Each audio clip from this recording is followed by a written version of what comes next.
You thought that the American Revolution, or maybe the Civil War, were the last armed struggles for liberty? Not in this America. Welcome to American Esoterica.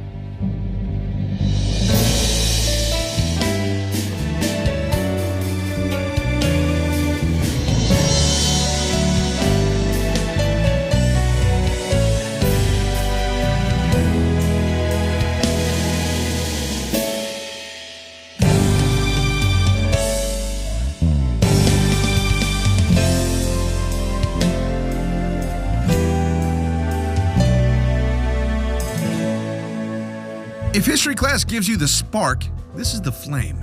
The essential stuff in between. The personalities, events, and other ephemera that shape our history and culture. I'm Brian Powers. We know that the American Revolution was a struggle for freedom, and the Civil War was a struggle for freedom, and the Civil Rights Movement was a struggle for freedom. And wait, just how many struggles for freedom have there been? The answer, for starters, is not enough. Our first armed rebellion under the Constitution, the Whiskey Rebellion, took place just a year into Washington's second term as our first president. Washington himself led a militia to counter a group of farmers angry over Alexander Hamilton's whiskey tax, and he brought Hamilton himself along, which is quite a flex. It would be the last time that a president would actually lead troops in the field, but it wouldn't be the last time Americans took up arms to fight an oppressor. And maybe the most impressive example of this culminated in a battle that you probably haven't heard of. Coal has been king in West Virginia for seemingly as long as it's been burned in this country. In the early part of the 20th century, coal miners started to realize that they were being given the shaft. Literally, every day. Company towns sprung up with the most glorious catch-22. Miners weren't paid in cash, but instead paid in company-specific scrip, which could only be used at the company store or in the company town. The coal companies owned the houses, the stores, everything. And the miners soon realized that they were locked into a rigged system. The money they earned was worthless outside of the town, so they couldn't leave.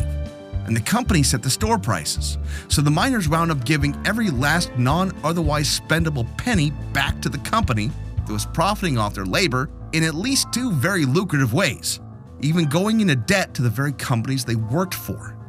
Since treating their employees like garbage didn't tend to make them friendly, the companies hired mine guards and detectives to make sure that the miners knew their place. By 1920, in Mate 1, West Virginia, the tensions finally came to a head. Mingo County coal miners wanted to join the United Mine Workers Labor Union. Mingo County coal miners wanted to join the United Mine Workers Labor Union. Mingo County coal operators did not want them to. Forcefully. When every last attempt to unionize was violently thwarted by coal company thugs, the miners finally decided to call a strike. The company responded by evicting the union-affiliated miners from company housing and then using hired thugs from the Baldwin-Felts Detective Agency to harass and forcibly remove them out of the tent cities they huddled in once they were evicted. Some of these detectives had been used to suppress another strike a handful of years earlier in Ludlow, Colorado, which resulted in the machine gunning a tent city of miners and their families, killing 20, 10 of whom were children.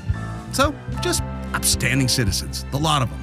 The Mingo County Sheriff, Sid Hatfield, and the town mayor confronted the detectives over the illegal evictions at the tent city. The detectives lied about how what they were doing was all sanctioned by a court, but the sheriff told them to get lost if they didn't have some sort of warrant. The next day, the sheriff, the mayor, and some of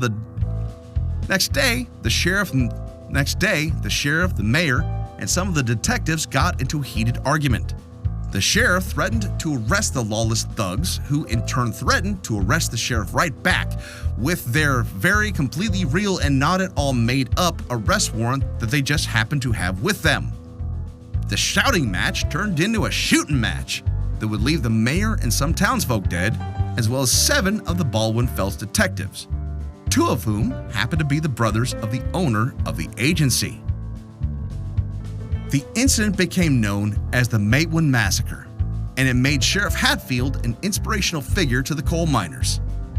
Hatfield easily beat murder charges against him in Mingo County, but he and one of his deputies were then put on trial in neighboring McDowell County on some trumped-up charges because they may have just been the only honest lawmen in those parts. The coal companies controlled the local governments, and either owned the local law enforcement officers outright through blatant corruption or bullied them into submission with their goon squad. Knowing that Hatfield and his deputy were being set up and wouldn't get a fair trial, their lawyer somehow successfully petitioned for a change of venue. All they had to do was appear in court to accept the order. As the two men mounted the courthouse steps with their wives, a spy working for the coal operator and some Baldwin Felt detectives gunned the two men down in full daylight in view of several witnesses. The detectives planted guns on the unarmed men and fired shots in the opposite direction to make it appear as a firefight. It was an obviously planned murder, set in motion by Thomas Felt as revenge on Hatfield for the death of Felt's brothers. The murderers endured a brief show trial, successfully claiming self-defense. Oh, the shock. The whole thing was a sham, and the brazenness of the murders by coal company operatives infuriated the miners. What had been only a simmer among the coal miners to that point started to boil over. Governor John Cornwell, in bed with the coal companies, declared martial law in the counties with labor uprisings, and crooked law enforcement had been filling the jails in Mingo County and the surrounding areas with unionized coal miners. After being rebuffed by the governor, who turned a blind eye to the murder of Sheriff Hatfield, the miners began to plan and assemble. Armed miners by the thousands began to arrive in a small town in nearby Kanawha County. From there, they planned to march to Mingo County and free their imprisoned brethren by force if necessary.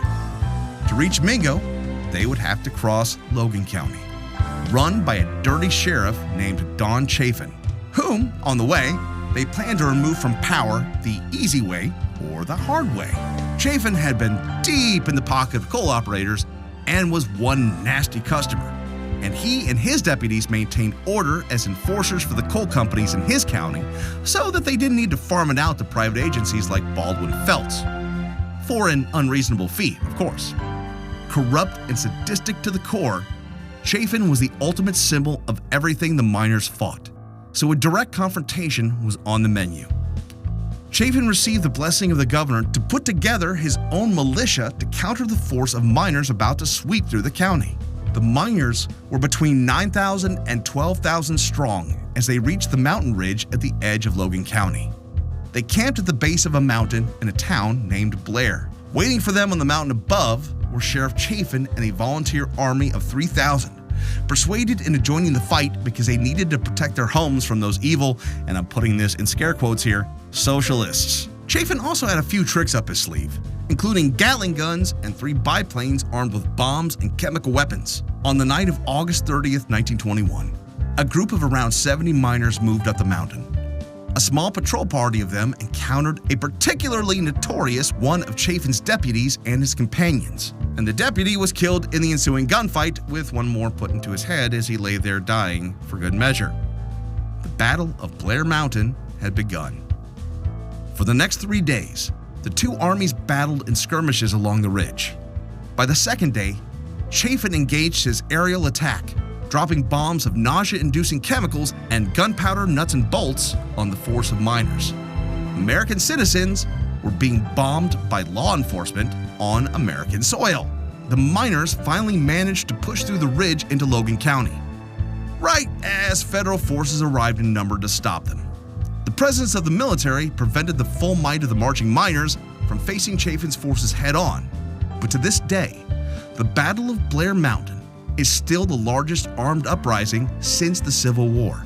Up to around 100 of the miners were killed, and only about 30 or so of Chafin's defense forces were lost. Over 1 million rounds were fired. The short-term consequences of the battle were devastating for the Unions.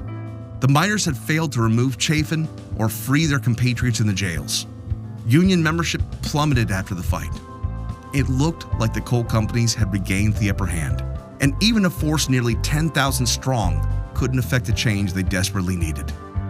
In the long run, though, the West Virginia Coal Wars, climaxing in the Battle of Blair Mountain, threw open a window through which the nation could see the treatment of Appalachian coal miners. The next major labor movement built on this newfound understanding, and the New Deal ushered in an era of government protections for collective bargaining and union organizing. King Coal still lives on today, but although it remains outsized in its influence on the region and politics, it doesn't quite maintain the same grip on those working the mines. The miners at the Battle of Blair Mountain didn't manage to overthrow the king, but they did, finally, manage to declare their independence. This has been American Esoterica. All sounds were made by me, Brian Powers. Did I get it wrong? Did I get it right? Just want to talk about how you work 16 tons and what do you get? Drop me a note. The address is yale@americanesoterica.com. More information on the show can be found at americanesoterica.com. Thank you for listening, and God bless America. In Matewan, West Virginia, and Matewan,